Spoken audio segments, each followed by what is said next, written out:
Fantasia Barrino became a superstar after rising to fame on American Idol, winning the third season of the iconic competition. But while the show may have been her big break, she sure hasn't stopped hustling since. Here's a closer look at how Fantasia is still turning heads. While she couldn't have known she would one day become a professional singer, Fantasia did realize that she had some serious pipes at an early age. Entertainment Weekly reported that by age 5, her dad was even encouraging her to sing at family events. Fantasia also grew up singing in church, where her mother and grandmother were ministers. Everybody on my father's side sings. First cousins Casey and JoJo. We started in the church. So that means I love music. But her dad wasn't the only one to notice her talent. As she told O Magazine, a woman was once moved to tears by Fantasia's vocal stylings. At the time, Fantasia was just 9 years old. I knew I was different. I knew I had a calling in my life. There was something about me. She went on to put her talents to good use by singing with the family gospel group, the Barrino Family. Fantasia toured with them and even sang on 2 albums that they produced while she was still in school.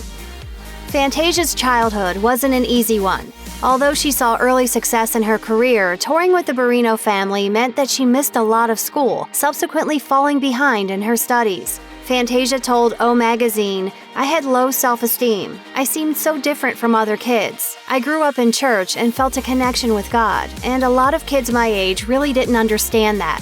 Fantasia was also bullied by other kids about her looks. Then in high school, she was assaulted by a fellow student. While she reported the incident with the support of her mother, she claimed that the assailant's friends had also threatened to attack her.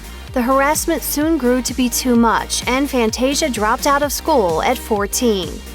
9th grade, that was it for me.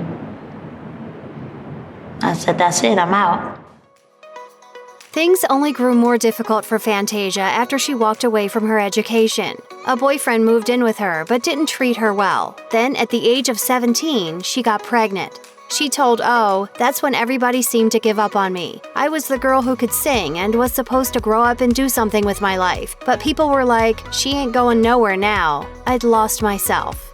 Fantasia had trouble finding a job and couldn't even fill out an application due to her reading level. She barely got by with government assistance, and even that wasn't enough to cover both herself and her daughter Zion, so Fantasia resorted to shoplifting other essentials like diapers and milk. She remembered, living like that was hard. As a single mom, Fantasia also helped her grandmother run a daycare facility. While she didn't get paid, her grandmother would give her, quote, change to buy necessities for Zion. When her daughter was 2, Fantasia claims even she was at a point where she had given up on herself. But watching Ruben Studdard win American Idol inspired a renewed fire in her to fight for her own dreams. So she borrowed her brother's car and drove to Idol auditions in Atlanta. After making it through the first round, she arrived at the second round only to find that the doors were locked. Instead of giving up, Fantasia started praying. Then a security guard she'd struck up a conversation with the day before found an assistant to let her in. She remembered, out of more than 40,000 people, I was the last person to audition. The winner of American Idol 2004 is Fantasia Barrino. The 19-year-old singer walked away with the prize, in spite of speculation that her vote count was damaged after the public learned she was a single mom. But the backlash only inspired her to work even harder. She told MTV News, "I am a strong woman now. I fought so that my child can have the best." After positively crushing it on Idol in 2004, Fantasia decided to turn her inspiring story into an autobiography. As noted by the New York Post, her literary debut brought even more accolades. She became a best-selling author with 2005's Life is Not a Fairy Tale. Not only did the book become a bestseller, it was also adapted into a film the following year, the Fantasia Barrino story, Life is Not a Fairy Tale. Fantasia starred in the film as herself, stunning with her newly minted acting chops as well. The film garnered a nomination for Outstanding TV Movie, Miniseries, or Dramatic Special at the 2007 NAACP Image Awards. Fantasia was also nominated for an award that year for Outstanding Actress in a TV Movie. But for Fantasia, starring in the film was a challenge, and not just because she was new to acting. Filming also required her to relive some of the most difficult moments of her life. She admitted to the Washington Post, "It's definitely harder than it looks." While she'd had a couple of small guest roles before starring in the movie about her life, that headlining role opened up new doors for the actress. Within a couple of years, Fantasia went from struggling single mom to a recording artist, best-selling author, actress, and Broadway star. In 2007, she took on the role of Celie in The Color Purple, making her the first Idol winner to star on Broadway, according to Playbill. And it turned out that stepping into that spotlight was a powerful experience for the singer-actress. Notably, she has a lot in common with her character, who overcomes considerable adversity in the show. She suffers abuse, family separation, and domestic violence, but ultimately prevails and recognizes her own inner strength. Fantasia claimed she didn't initially want to take on the role, but felt like she had to, telling NPR, "When I put my outfit on, I'm no longer Fantasia. I am Celie. I am that woman when I'm on that stage, and people are being touched." She came out a strong woman, and so did I. In 2010, Fantasia again starred on a reality show, but this one was quite different from American Idol. She had been juggling her music and her personal life for more than half a decade at that point, and was dealing with a lot of negative press, including gossip that she was facing foreclosure on her home. In order to combat the rumor mill, she told the AP that she wasn't facing money problems. Instead, she trusted the wrong people, leading her to lose her fortune and her house being put up for auction, not foreclosure. Fantasia vowed she would rebuild her destiny, and part of that was starring on her own reality series, VH1's Fantasia for Real. She explained to the Futon critic, "I kind of wanted to clear out the rumors and all of the true and the false and let everyone hear it from my mouth." The same year that she launched her reality show, Fantasia reached a tragic breaking point. The pressures of fame, combined with the accusation that she was having an affair with a married man, culminated in the singer overdosing on sleeping pills and aspirin in August of 2010. Barrino later told Good Morning America that the attempt on her life resulted because, "I think I was just overloaded with everything. I think it was just 6 years of everything, of me holding all that stuff on the inside and not letting it out. I got very, very tired."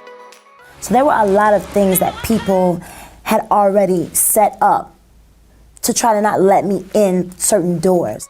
Years later, Fantasia looked back on that dark time as the biggest regret of her life. In an appearance on The Real in 2019, the singer claimed that she wasn't necessarily trying to end her life, but she said, "I just wanted to be away from all the noise. If I could do that over, I would change that." If you or anyone you know is having suicidal thoughts, please call the National Suicide Prevention Lifeline at 1-800-273-TALK 8255.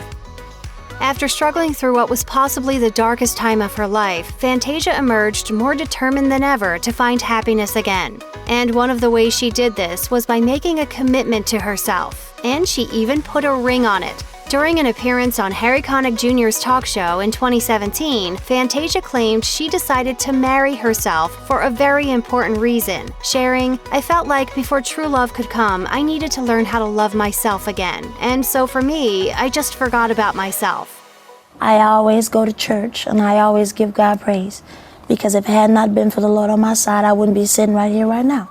She explained that she'd finally realized that she was focusing too much on others and not enough on herself, to the point that she was actually neglecting her own needs. Fantasia's Christian faith also helped guide her through that difficult time, as did breaking some bad habits. She clearly made up her mind to change her life for the better, and she did it.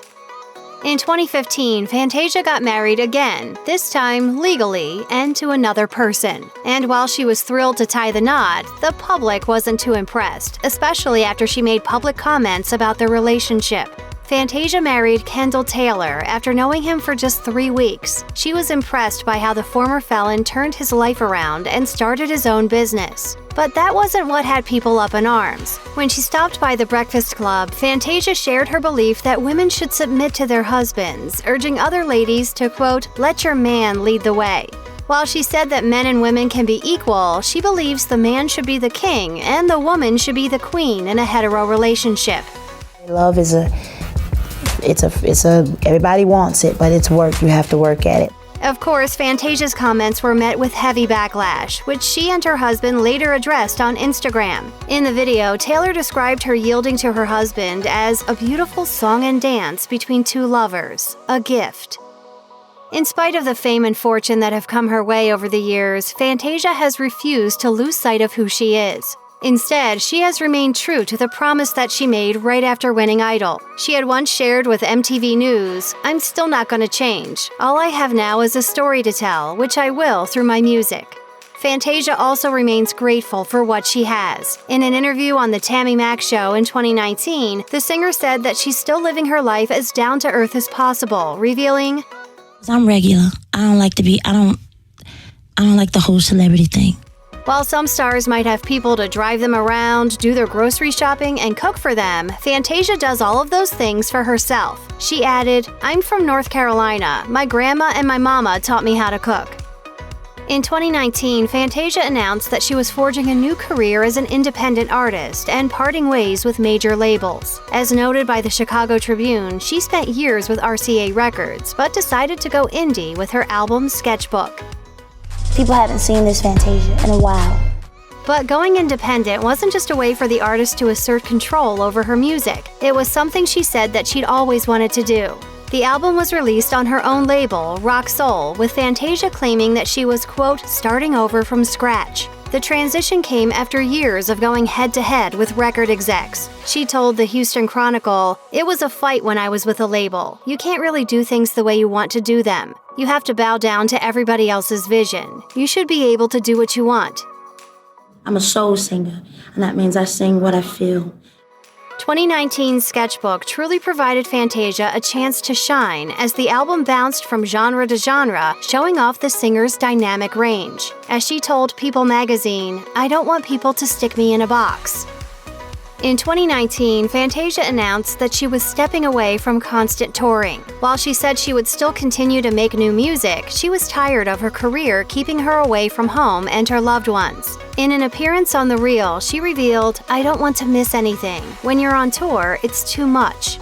Throughout all of her ups and downs, a devotion to family has remained one of the constants in Fantasia's life.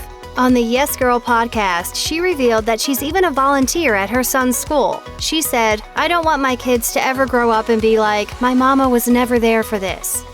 Check out one of our newest videos right here, plus even more list videos about your favorite celebs are coming soon. Subscribe to our YouTube channel and hit the bell so you don't miss a single one.